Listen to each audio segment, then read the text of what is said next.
So today's session we will start with the wrapper class.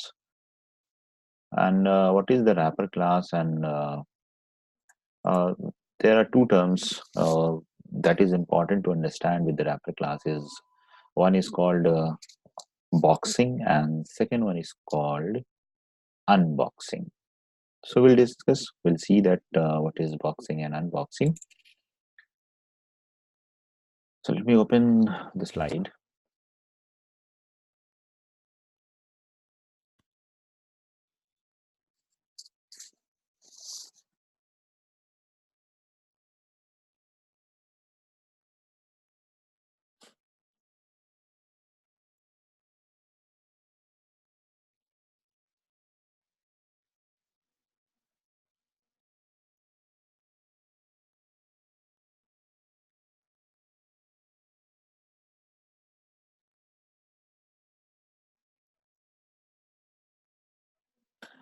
Okay. So in the meantime, until it is getting open, until it is getting open. Okay, this file is interface. No, we want to discuss this. Uh, is string wrapper. Okay. Let me show you something. Uh, One website is there that is provisapps.in. Just look at it. Provisapps.in. You can go at this website. Okay. There you can find some tutorials related to C, C++, Java, and Python. And here, if you select the Java, then it will show you something, the sections, that which section you want to learn, read, or explore. So one section is called tutorial, second one is the programs, then FAQs. FAQs means in this section you will find the question that may ask in interview. So frequently asked question that is related to uh, the interview point of view. Some utilities code and few important points that you should remember. If you want to practice, if you want to write the code, then you can do one thing. Then you can go into the program section. Okay.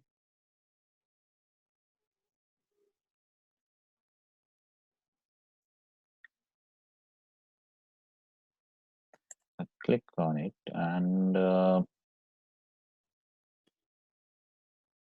guess, and here you will find a menu that it says that the basic programs, logic building, number series, iterative algos, patterns designing, class, object, string handling, package, polymorphism, exception handling, file handling, multi-threaded, inner class, correction framework. So you will find a few examples related to every topic. Okay.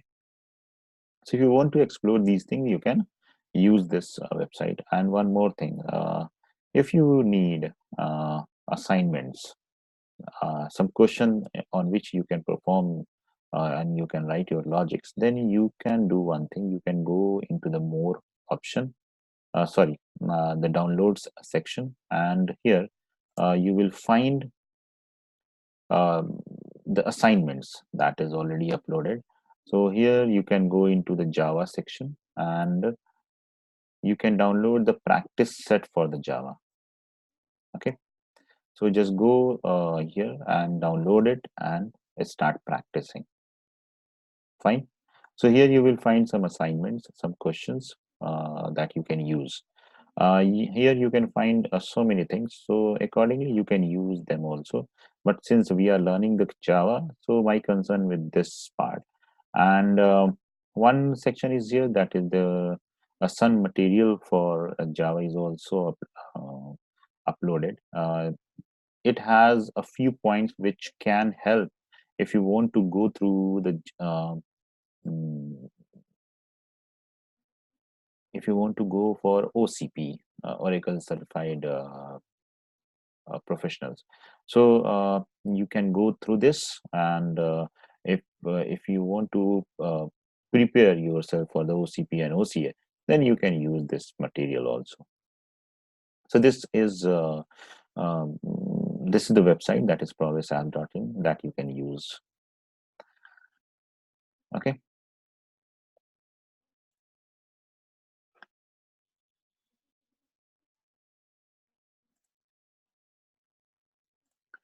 Now come to the fresh topic. I'm going to close it.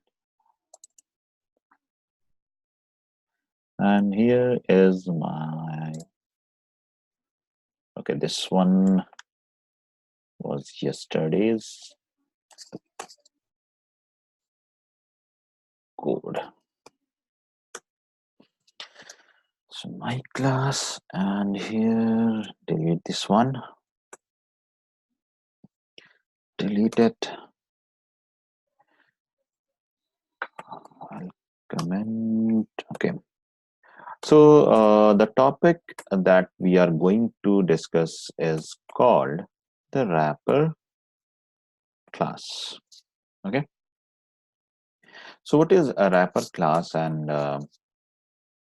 why Java provides this class? So in one line, you can say, suppose there is a situation where you want to use a primitive value. Primitive values means any primitive data type value. Since we have 8 data types, so you can use any one of them, and you can use more than one at a time. So suppose there is a condition in which you want to use that primitive value as object, as object. So Java provides a set of class that can be used to wrap the primitive's value to act as an object. Okay, so since we have 8 primitive data types, so for every data types there is one corresponding wrapper class is available. Okay, so since we have 8 primitive data types, okay, so one data type, let me take example, that is byte is a primitive. So there is one class is available, and we know that the class name starts with capital letter. So byte is primitive, and its corresponding wrapper class name is byte, and all the wrapper classes are in package dot, that is java.lang. So if you want to use any wrapper class in your code, you don't need to import. You can use direct these classes in your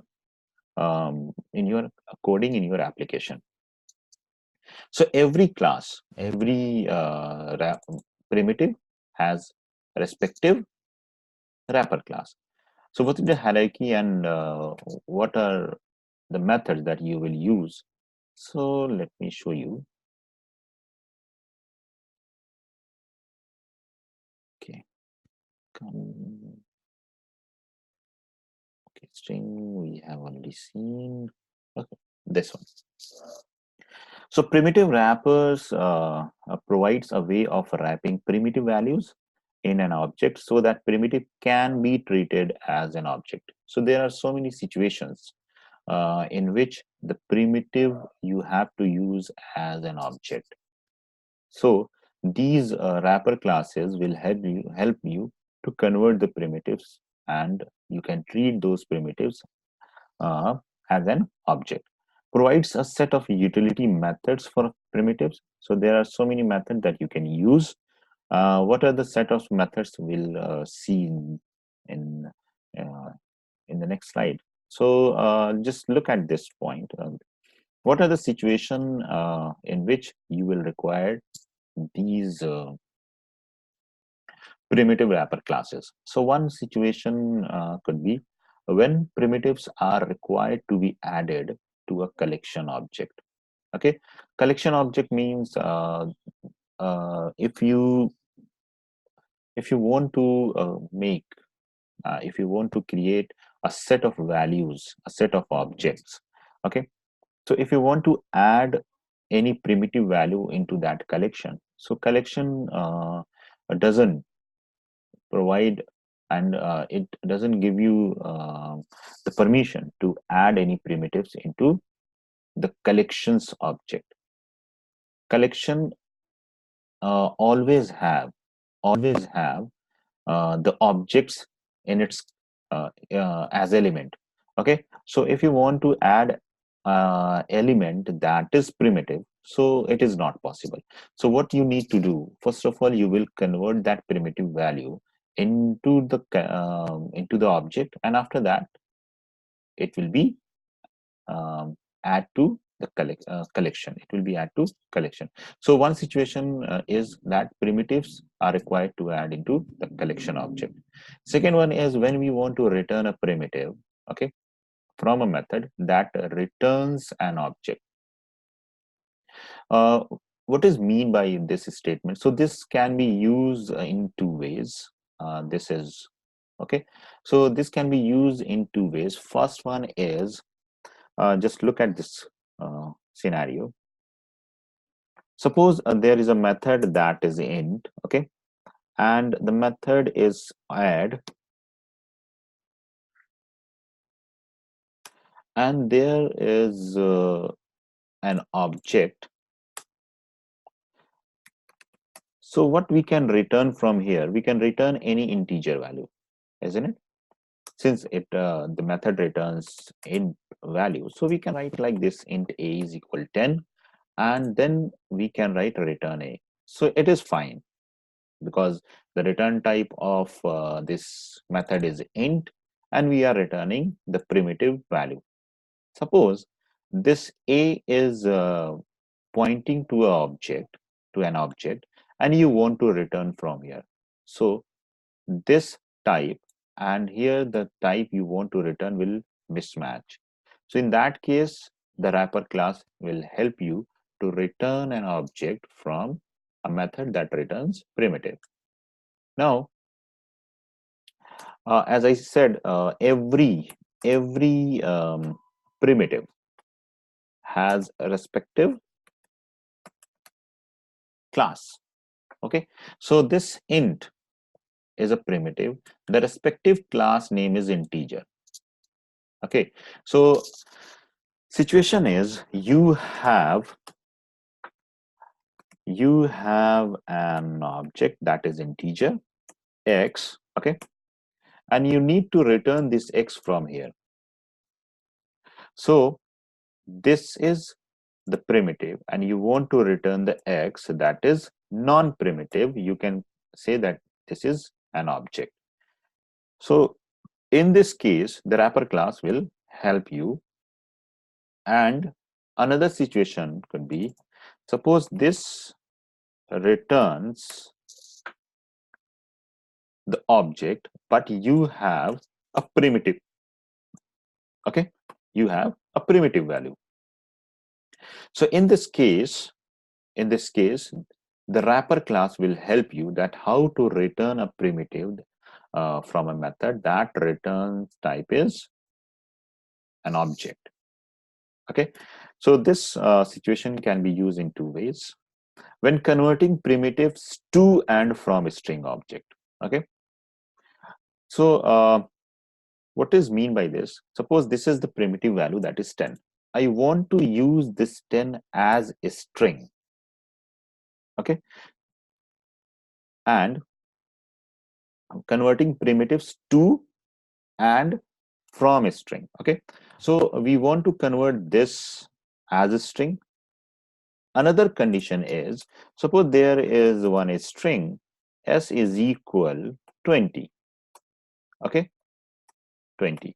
Now we need to convert this value into this primitive, that is the int. Okay, so we can perform this operation with the help of wrapper classes.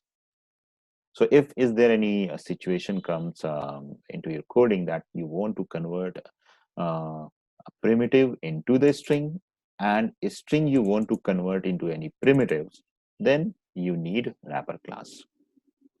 When converting primitives and string objects to and from different bases, base means like binary, octal, and hexadecimal, then you need a wrapper class. So These are the situations where you can use primitives in your code. Okay, so I hope these points are clear. Okay, now next, just look at here. Every primitive you can see at this in this table has a wrapper, respective wrapper class. Boolean, byte, that is the byte, and you can see that every class has uh, the naming convention that the first letter is capital. Char, the full name, character. Double, float, int, the full name, integer. Long, short. Okay, and as we know that every class, if you want to create an object of that class type, okay, so you need constructor, and we can create the constructor with the argument also, with and without argument. So every wrapper class has constructor, and as we know that the name of the constructor and the class name will be same. So the constructor name of boolean will be boolean, byte will be byte, and character will be character. So all the wrapper class has a constructor in which we can pass at the time of object creation the arguments. For the boolean we can pass boolean. Okay, so this boolean is your primitive, or you can pass any string. Okay, a string you can pass. Byte, the primitives, or the string byte. Character, only the char can be passed. You can see there is no constructor available that a string can convert into the character. So this point is important. Into the wrapper classes, that is character, have only one argument, character type. Double string, float string, integer, int or string, long or string, short or string. Okay, so come to this, that how to create an object of this these type. So integer I1 is equal new integer. We can pass the primitive value, that is 5. You can see here. Okay, so now this will wrap this primitive into the object. Now I1 will point to the object that has value as 5. Okay, integer I2 is equal new integer, and we can pass the value into the string also. Why we can pass this 5 as a string, and now this will be treated as a number. Okay, this will not treat as value, sorry, a string. So this is also a valid syntax. So why we can pass this? Because you can see here in int we can pass int value, or we can pass any string value. But remember this point: whenever you pass any string, that string must contain only the character, or you can say that a string must be formed with the help of digits, that is 0 to 9. Okay, so you cannot convert any value that any string that contains any alphabet, special character, uppercase, lowercase, so it will show you the error. So what do I mean to say? Come here. Okay, so suppose I am creating an object of the integer type, integer. Okay, integer I is equal new and integer.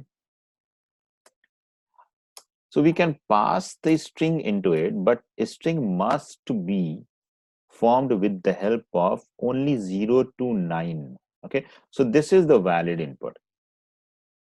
That if I print this, sorry, if I print this I1, then we will get the value. You can see here, that is 49874. But if this contains any character, and now we want to access the value, then you will see here, that is number format exception. So whenever you see any constructor's argument as a string, it means the string must be the type of corresponding data type. Okay, so the string that you can see int, it must be the string as this data type supports. The long value must be in the form that support by this long primitives. Okay, as you can see, boolean, so boolean string must be as the boolean primitive supports. So as we know, boolean primitive supports only the true or false. So you cannot pass any other value to convert the boolean value, to construct any boolean object. So this is error. Or if we want to create an object of the boolean, boolean b is equal new boolean, so we can pass any string that contains true, okay, or that contains false, sorry, okay. And one more flexibility is here, you can pass mixed case also. This mixed case means capital F A L S E, so this is also a valid syntax. Or you can pass TRUE, or you can convert this U, but a string must be only true or false. So I hope this construction of object is clear. So come to this one more time. A float f1 is equal new float, you can pass 5.6f, or you can pass as a string 5.6f. So both are same. Double d1 is equal new double 6.7, that is the primitive you want to convert into the object, to the wrapping. Double d is equal 6.7, and double is within inverted comma. Character has only one character that you can pass into the constructor. Boolean b is equal to true. Boolean b2 is equal boolean true, it is true. Boolean b3 is equal new boolean true, so it is also a true. Okay, only the thing is this should contain the string that is supported by that primitive. Okay, now the last point that we have seen, that we can convert any string to the different bases. Okay, so integer i1 is equal, there is a static method that is called value of. Okay, so value of is a method that convert any string to the given base type. Okay, so 101 is binary format. So if we pass 2, so this string must contain only the 0 1. Okay, this base will decide that how many numbers, how many digits you can use to form any number. So just look at here, this is the base 2, so we can construct any number that, and we can pass any string that contains only 0 and 1. The base 16 means we can pass any string into it that contains 0 to 9 digit and A to F characters. Okay, so we can pass any string over here. 8, so we can pass any character that contains 0 to 7. Okay, so now it will convert this value. And 102, if we don't mention any base, so by default it is 10. Now when you will print this value, then you will get the corresponding value as decimal value. So come to this integer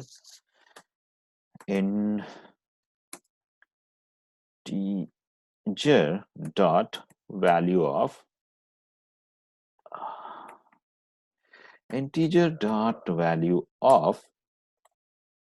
if I pass 101 comma 2, and if I print this I, so look at the output. So the output is 5. So 101 means the binary number, because it is 2, So it will understand that this is the binary representation. So after that, it will convert into the decimal value and you will get the equivalent decimal value. If you pass here, that is 8. So this is now octal number. So now you can get 65 as answer. If you pass as nothing, so this will act as decimal representation. So this is 101. So value of method is important to convert any string into the integer, corresponding integer. So this is one utility that is available into your wrapper class into the integer class. This is the class, these are the classes uh, which which we say in a combined way that these are your wrapper classes. These are, okay. And as you can see here, all the classes are into the java.lang package. Okay. So as we know that the supermost class in Java is object, and it is also belongs to um, the lang package. So look at here. The java.lang .lang.object class is the parent of one another class that is called number. Okay. So in a number, all those classes are this number is the parent of all those classes which represents number. So as we know, byte represents number, short represents number, integer represents number, long represents number, float and double represents number. So this class is the parent of all these classes that represents number. And since we know that the character and boolean doesn't represent any number, so these classes are direct subclass of object. Fine. And the number class is an abstract class which defines actually that declares the method that is commonly used for every class to convert the values from a byte to short, to int, to long, to float, to double, from any number to another number. Okay. So just look at here the java.lang.number class. Okay. So now it is a direct subclass of object. It implements the serializable. We'll see that what is serializable. One interface that is into number class. So one serializable interface is implemented into it. And as you can see, there are so many methods that you can see are abstract. Okay. So int value is one abstract method, long value is another abstract value, float value is another abstract method, so double value is another abstract method. So as we know that if any abstract class is inherited into any class, then the responsibility of the class, of the child class, is to override these methods. Okay, we have already discussed the abstract class in the previous session. Okay. So every class will will implement the int value according to its implementation, the long value, the float value, double value, byte value, short value. So it means we will get these methods. Just look at these methods into every child class. Got it? In every child class. So if I need to access the int value method, so what will I do? Simple. If I need to access the int value through the byte, first of all, I'll create the object of this byte class. Then we can call the int value, float value, double value, short value. So every method we can call with this object. As well as if we create an object of the short class, then we can call those methods as well. Also, we can call those methods. So all those methods will be available into these classes because those methods are defined into the number class, and number class is an abstract class. Okay. So look at here that how to convert any object to a primitive. Suppose this integer I has a value 200. So now this is an object. Now I need to convert and want to represent that this value as primitive.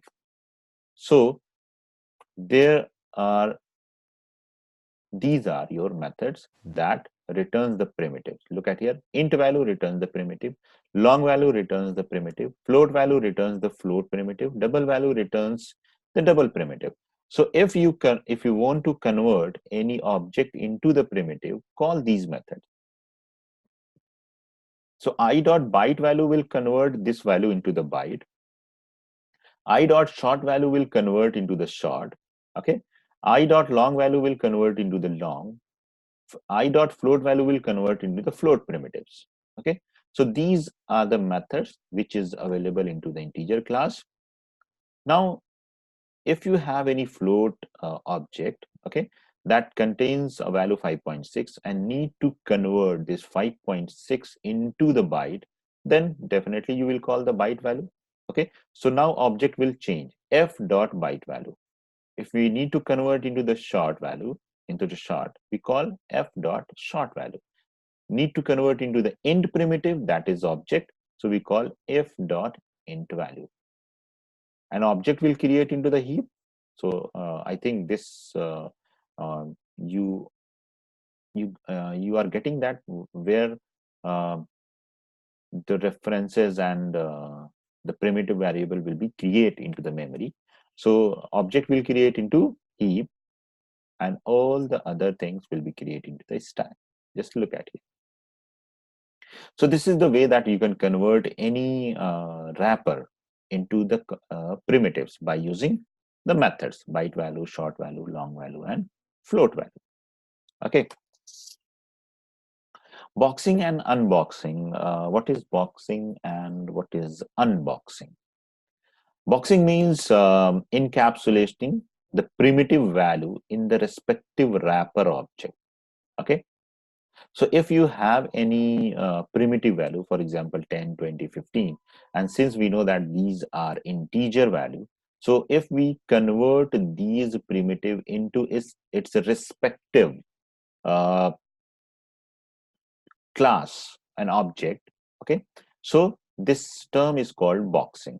Okay, and again, if you get back, if you uh, un uh, means you extract the value from the object into the primitive, then it is called unboxing. As you can see, this represents the 15 and we know that this is an object. Now we want to get this value into the integer primitive, so we will call ref dot int value, so it will give you 15. Okay, now we are adding 5, means we can perform the operation also. So now this term, this ref dot int value is called unboxing.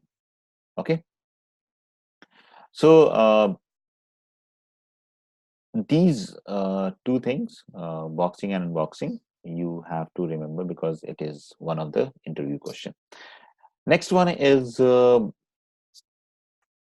that introduced into JDK 1.5. So if you have installed JDK 1.5 and above version, so this can be used directly. If you have any integer value, okay, and you want to convert into a respective wrapper object, then you don't need to call the constructor. You can write direct 67 or any integer value. Okay, so this term is known as auto boxing. In the background, actually, this code is similar to this one. Okay, so you can write, if you are using JDK 1.5 and above version, so this is called auto boxing. And since we know that this is the integer and we want to get into the int primitive, so we don't need to call int value method. Okay, we can write direct I and it will give you the 67. So this term, that we call direct reference to get the value from the wrapper, this is called auto boxing. So automatically translates into the following code, the compiler, that is int value plus 10. Okay, so this is supported by JDK, that is JDK 5 and above. If you are using JDK 1.8 or 1.7, so it is by default available. Okay, so here come to this one. So if I write new integer and 20, and if I write integer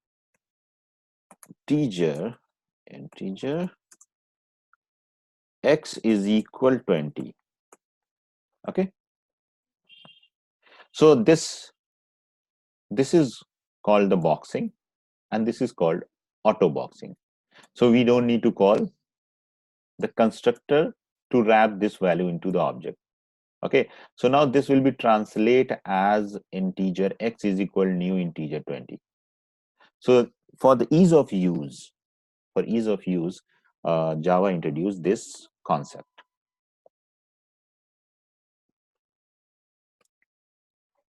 So now tell me, I hope this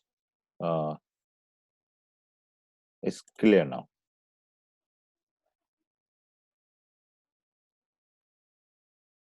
Any question related to the wrapper classes?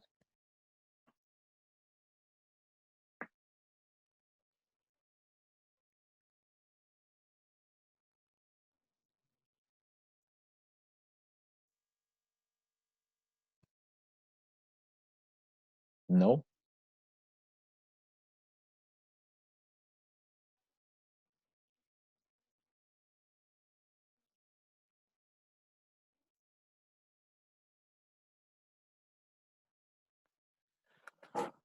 And one more method is available with the every wrapper class that is very useful. Suppose you have a string and wants to convert into primitive. Okay, so every method will give you one static every class will give you one static method that you can use in your code. For example, there is a string s is equal 20, a string that is 20, and I want to convert into int a. So there is, since we know the respective class name is integer, so I will write integer dot parseInt, a method, and we can pass the string. So now this will convert into the int. Make sure the value you are passing is compliant the rules that it should have only the digits. If it has a number, then again you will get the same exception, that is number format exception, that a could not cannot be converted into any number. Okay, so if any string, for example a string s1 is equal 1.2f, okay, and we need to convert into the float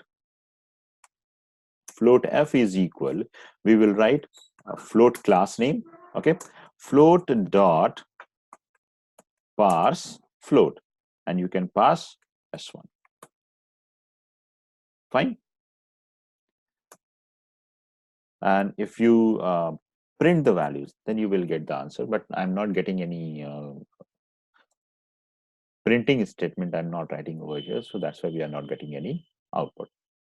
So every class will give you one method with the name of parse. Okay, parse. So int a is equal integer dot parseInt, float f is equal to float dot parse float. In the same way, the double has parse double.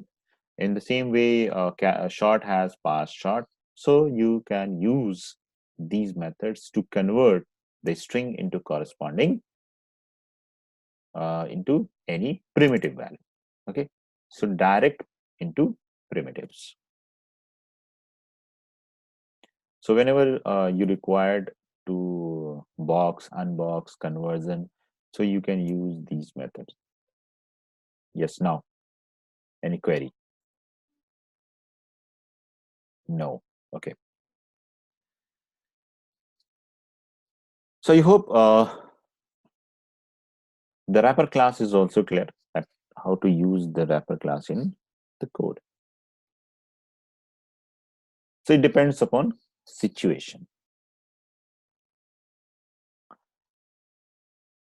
Now another topic that is also a very small topic but important, and we'll discuss this topic that is called nested class. Okay. So you must heard about that a term that is called nested loop, nested condition, nested if. Okay, so nesting means loop. Nested loop means loop within loop. Nested if means if within if. So nested class means class within class. Fine. So there is one more coding standard that says that you can create one more class into another class. Java supports it. Okay, so you can define the nested class also. So what are the rules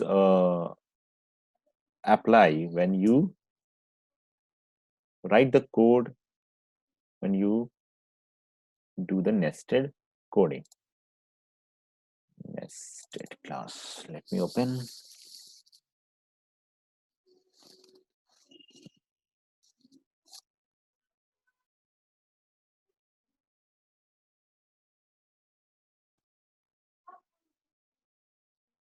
Okay. So look at the syntax for the nested class. So nested class can be of two kinds. One is called the static nested class, and second one is called the non-static nested class. Okay. So as we know that within a class, we can create two types and we can define two types of member. One is called the static member and second one is called the non-static member. So definitely we can create a class within a class that can be marked as static and another class that is not marked as static. So if you define a class within a class that is marked as static, okay, so this is called a static nested class. And if you define a class within a class that is not marked as static, then it is called non-static nested class. And technically we say that if a class, technically as we say static member as class member and non-static member as instance member. Okay, so in the same way, the static class sorry, non-static class, we say that it is inner class. So if anywhere, if you are following any tutorial or book or any other blogs thing, so if you see that there is there written something inner class, so just understand that point is talking about a class that is defined as non-static into a class. Okay, so static nested class or inner class. So this is the simple syntax to define nested classes. Now come to the first part, that is static nested class. What is a static nested class? A nested class marked as static is called static nested class. First thing. This point is important. Required an object to access the instance variables of its outer class. Okay, so if in a nested class you want to access any instance variable, okay, so first of all you will create an object of the outer class, then you can access the instance members. Outer class also requires an object to access the instance variables of its static nested class. Okay, so look at here, this is your class X. Okay, and within class X, one member is integer I is equal to 12. So we can say that this is instance variable. Okay, a static integer j is equal 10. This is the class variable that is marked as static. Another class definition is defined inside the x with the static. So we can say that this y is a static nested class, and this is the class. So we can declare members into it. That could be a static, non-static method. So all the things you can write into the nested class also. Okay, so int p is equal to 6. So now this p is instance variable of x, sorry, y, and a static integer q is equal to 5. So this q is now a class member of y. Okay, show p is a method of y, and here it prints the value of p. Okay, void show I, that you can see. Now I need to access this I from x into the nested class y. Okay, so the rule says if you want to access any instance variable, instance method from the outer class into the nested class, object is required. So first of all, what we'll do, we'll create an object of the outer class, that is x, by writing x reference is equal new x. Now after that, we can access any instance member into class. So we can write a reference.I. So now it is valid. Okay, if you write direct y, that it is invalid, because the rule says to access any non-static member into the static nested class, means the outer class instance member into the nested class, then object is required.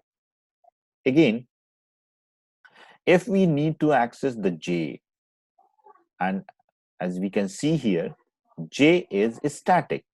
Okay, so we have already learned that the static member can be accessed with the help of only class name. Object is not required. So we can call this by x dot j. Fine. So this is the y's definition from here to this curly bracket. After that, another method is defined as show I. Now this method is the part of x, not the y. Okay. So system.out.println I is plus I. So this is fine, because this method is defined inside the outer class, so it can access the I perfectly. Void show p is another method that is defined into the outer class, that is x, and the situation is this method wants to access the variable p that is defined inside the nested class y. Since it is a non-static instance variable, so first of all you will create an object of the y into the outer class. After that, you will be able to access this p. So now we are creating y reference is equal new y and reference p. If you write y dot p, it is invalid because p is non-static, and we cannot access any non-static member with the class name. Yes, we can write y dot q because y dot q can be accessed because q is static. Okay, so this, the left side you can see here, this is the mechanism to define the members and the class. Now tell me, don't go on to the right side, just tell me that x definition in nested class and outer class. Is it clear?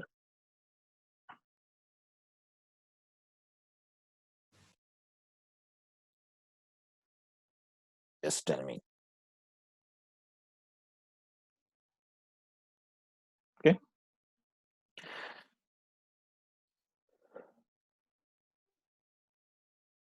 good.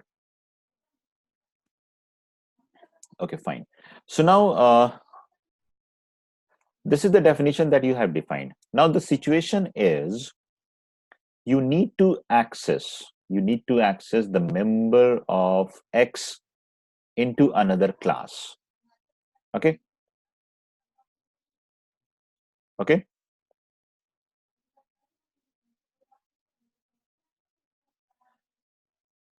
So X is your class. Now want to access I. So simple. We can create the object of X, then we can access the I. If we want to call and access the J, then we can direct call with the X. Okay. Now the situation is we want to access the P into the main class, another class. So how to define object of Y that is outside of this outer class? So just look at the syntax. Public static void main string args. This is the main class and main method is here. X reference X is equal new X. So this is the way that we can create the X object. And if I write reference X dot show I, so definitely this method will be called. If we write uh, if we want to access this show I that belongs to the Y nested class, so you will create an object of the Y here. This is the syntax. Okay, so one line, the syntax I can write here as just here. First we write outer class, okay, dot nested class, then reference is equal new outer class dot the nested class constructor. So this is the syntax that we follow to create an object of any nested class outside of the class definition. This is the syntax. Outer class dot nested class reference is equal new outer class dot nested class constructor. So just look at here. The same syntax is written. Outer class dot nested class reference is equal new outer class dot nested class. Okay. So now reference y dot show p will be called. Reference y dot show p. Yes, definitely we can call this reference y dot show I. When we will call reference y dot show I, then it will call this method. Okay. So only the thing that you need to remember this line, that how to create an object of the nested class outside of the outer class. Okay. So this syntax, if you remember, where this one, the outer class dot nested class reference is equal new outer class and nested class. So you will not get any problem anytime. Okay. So just note down this syntax to create an object of the nested class. Okay. So nested class is clear.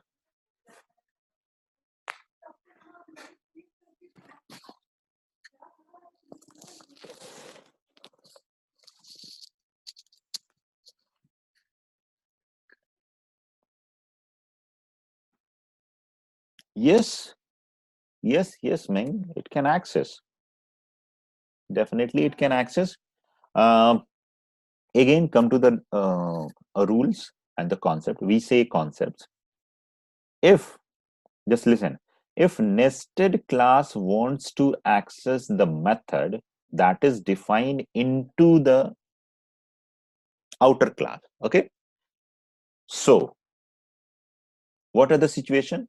That method could be static, okay, or non-static, static and non-static. It could be any type of the method. So if that method is static, then within nested class you can call with the class name, outer class name. And if the method is non-static, then first of all create an object of the nest outer class, then you can access. Got it?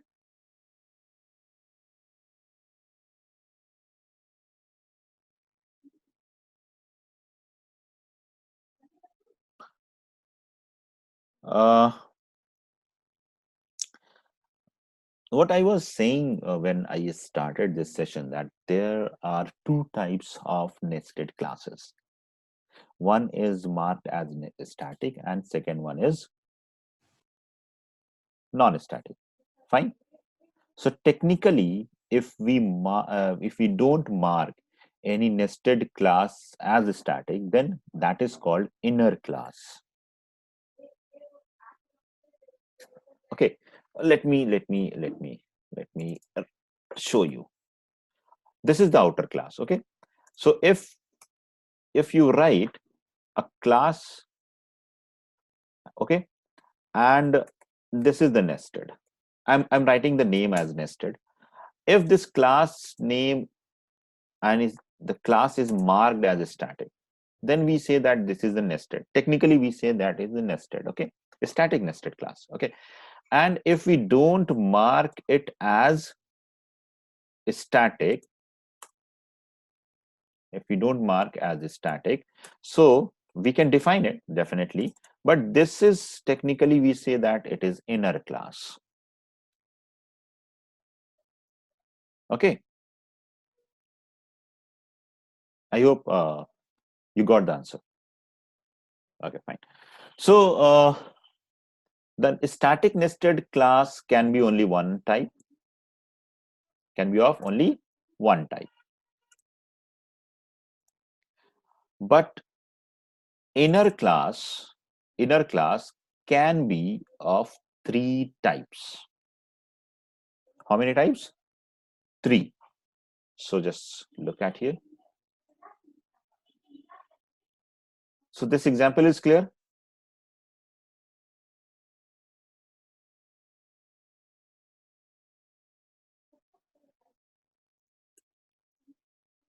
Fine. So this one. Now come to the next part.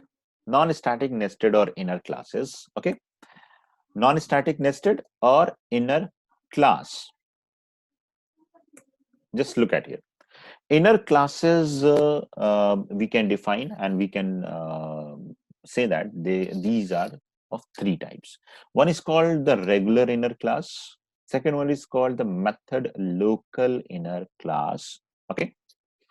And third one is called anonymous inner classes. Anonymous inner class. So what is regular inner class? Come to this part.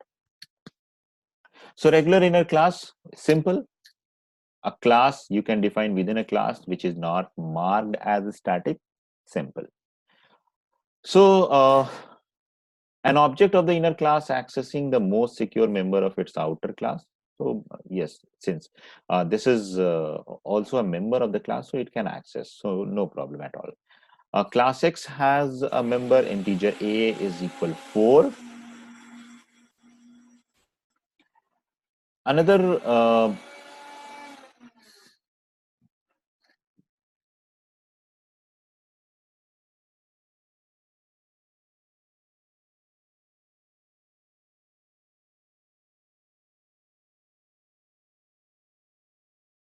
okay, so this method is also defined into the X. Now we are going to define a class Y into the X, private integer B. So definitely it can have the private member. Show A method that show system.out.println A, and the message method is calling within the show that is defined inside the inner class. Okay, and since it is inner class, so to access any member from the outer class into the inner class, object is not required. Just remember this point. In the case of a static nested class, to access any instance member, object is required. But if you need to access, and the situation is you want to access any outer class member into the inner class, then object is not required. You can call them direct. You can call them direct, as you can see this message. Okay, so this is the definition of regular inner class. Again, the same situation will come. What if we want to create an object of inner class outside of this X? Okay, outside of this X. Suppose need to create, and I want to create the object of Y into the test class. So the syntax is, I'm going to again writing the syntax. First write the outer class name, okay, dot inner class, then reference is equal new outer class constructor dot new inner class constructor. So this is for nested, okay, and this one is for inner class. So just remember this syntax. So now look at this syntax and create an object of Y. So this will be X dot Y reference is equal new outer class dot new inner class. So now we have created one object of the Y. Now we can access this show method by calling with the help of a reference, this reference dot show A. Now tell me, is it clear? So it is very simple that just declare a method, don't mark as a static. We will not mark as a static, okay? And define the members into it, create an object and access it. Only the thing that you need to remember and learn, that is how to create an object of inner class outside of its outer class. Fine.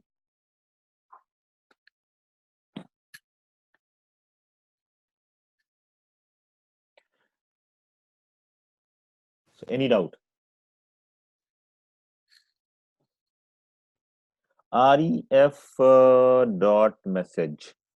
Message is the part of X, not the part of the Y. Okay, so it will not work because you are creating the object of the Y. Okay, if you create an object of the X, then you can access the message. Since we are creating the object of the inner class, so message will not access. Okay, so now another type of the inner class, that is called method local inner class. So what is method local inner class? Java provides and gives the flexibility that you can define an inner class into the method also within a method. Okay, so look at here how to define it. Okay, no, this, not this one. Method local inner class. This is method local inner class means it can be, and one more thing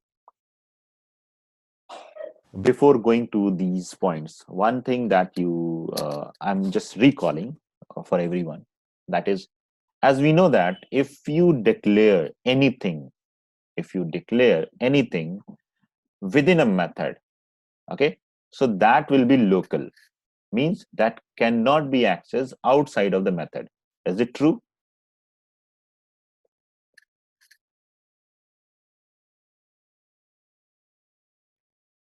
If we define anything, suppose if we define a variable into the method, so can we access that variable outside of the method?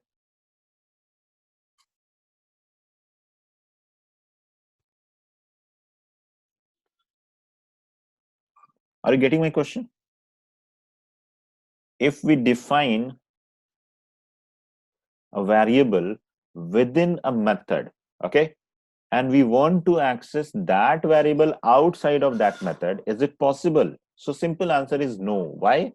Because that variable will be local to that method, isn't it?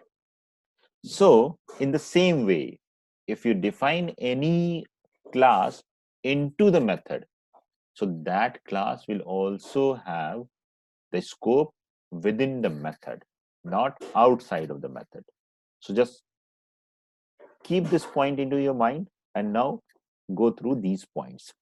It can be instantiated only within, okay, the method where the inner class is defined, first thing, okay, because we cannot access the methods, class outside of the method. The inner class object can use the local variable of the method only and only if they are declared final.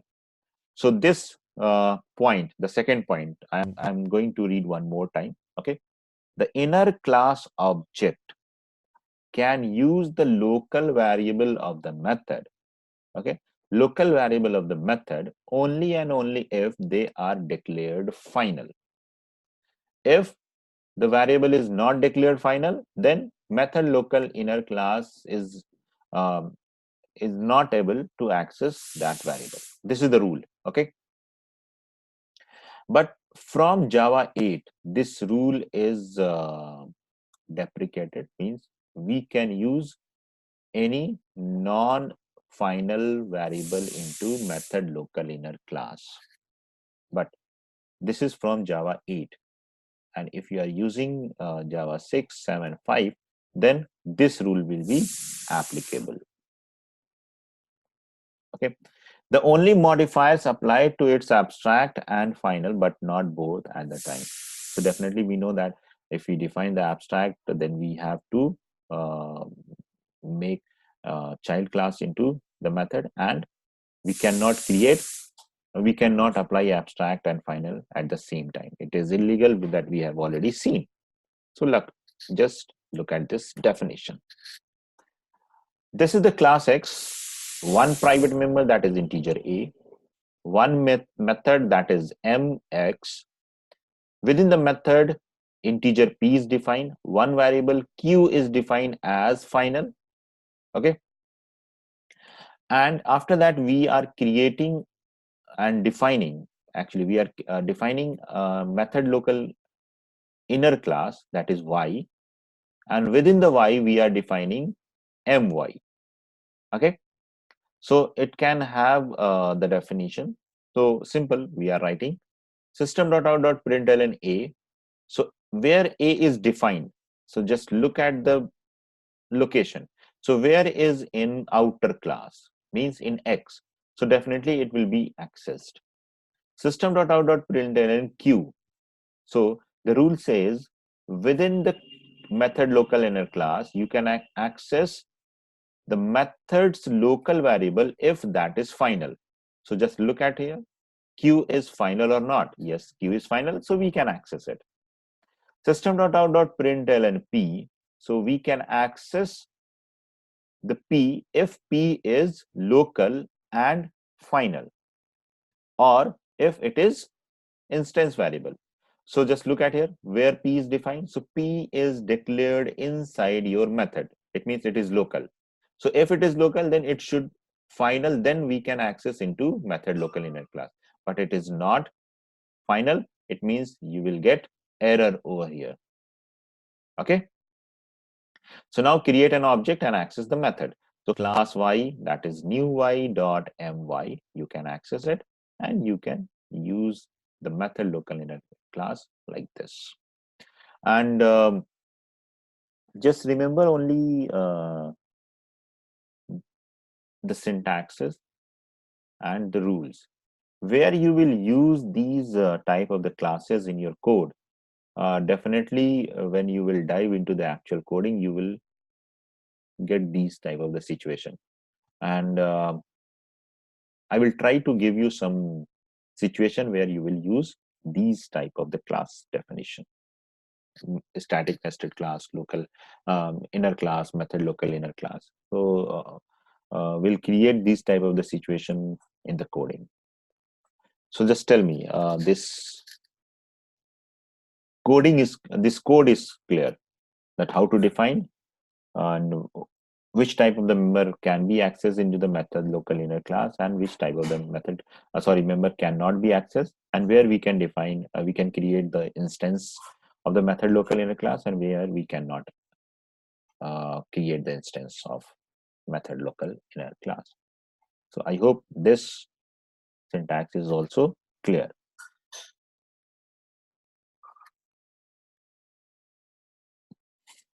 Fine. Another one is called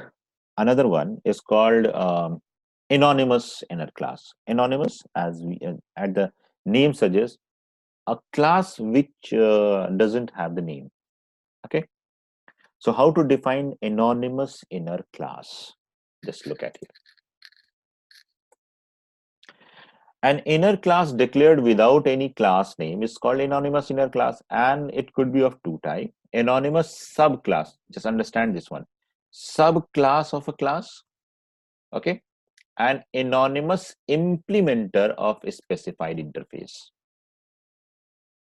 So anonymous inner class can be implement and can be of two types. One is anonymous subclass. Subclass means child class of a class, and anonymous implementer of the specified interface. These 2 points, just remember. Now come to code. Class X definition is here. Got it? Class X, one method is show. Okay. System.out.println, I am from show. So this is the definition of X. Now another class is here, that is test, and look at the definition of this one. X reference 1 is equal new X, and after that it is not terminated by the semicolon. We are starting the curly brackets, and after that we are writing the show method and defining the show method that defines I am from an unnamed class. And after this definition, semicolon is here. Okay. So now for this I will write the code so you will get more clarity.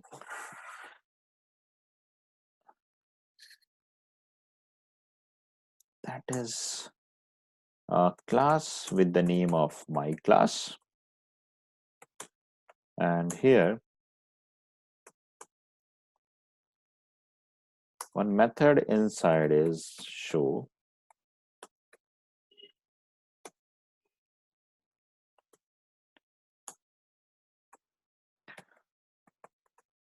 and I will write I am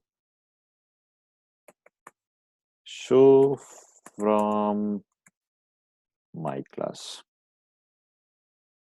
Okay, so I hope this definition is clear to all of you. Simple definition, that the creation of any class. Now if you want to create anonymous subclass, so how to do that? Just tell me how to create an object of the class. We can create an object of the class by writing class name, one object is reference, and then the constructor of this class. I hope this syntax is clear, everyone. This syntax is clear. Now how to implement anonymous subclass? Just look at here. When you create an object of class and you want to implement anonymous subclass of this my class, just do this one. Before your semicolon, put the pair of curly bracket. Okay. This is now this whole thing that you have written over here is called anonymous subclass of my class, and it is called anonymous inner class. Okay, this syntax is clear. Then I'll move to write the code. Okay, and if anyone asks that which object is pointed by OB.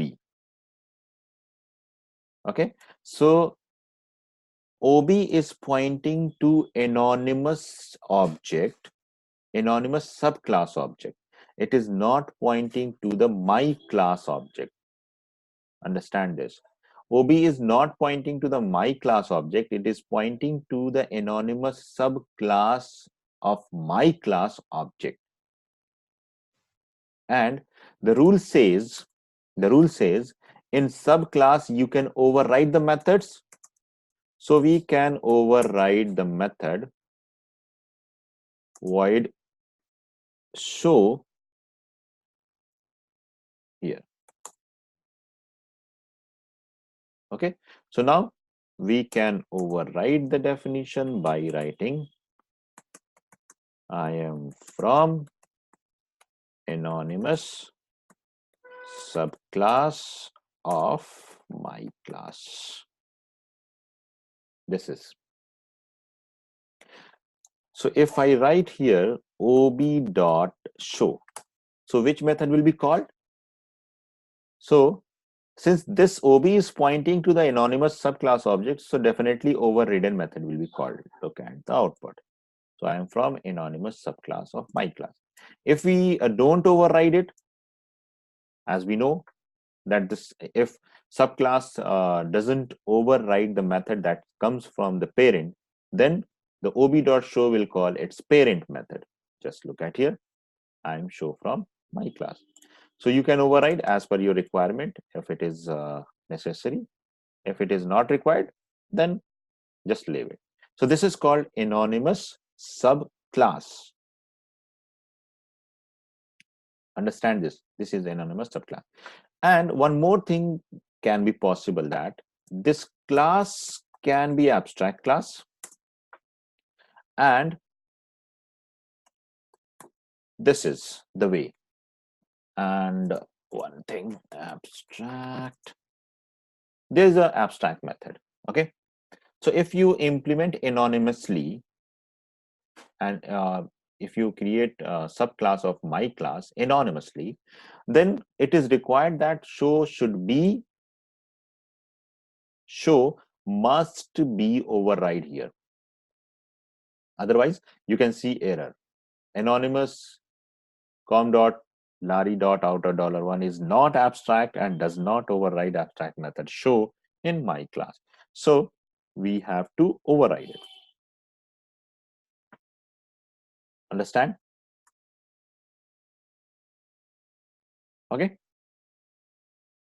This is another way is another point that is mentioned into it, that is anonymous implementer of a specified interface. So what is mean by this? Just look at here. If this is not abstract class, so if it is interface, okay, if it is interface, so by default method is public, so at the time of overriding we will write public. Okay, so this is called anonymous implementer of this interface. This is called anonymous implementer of this interface. So now OB is pointing to the subclass of my class interface. Got it? Tell me. Any doubt in any code? To any syntax, any code?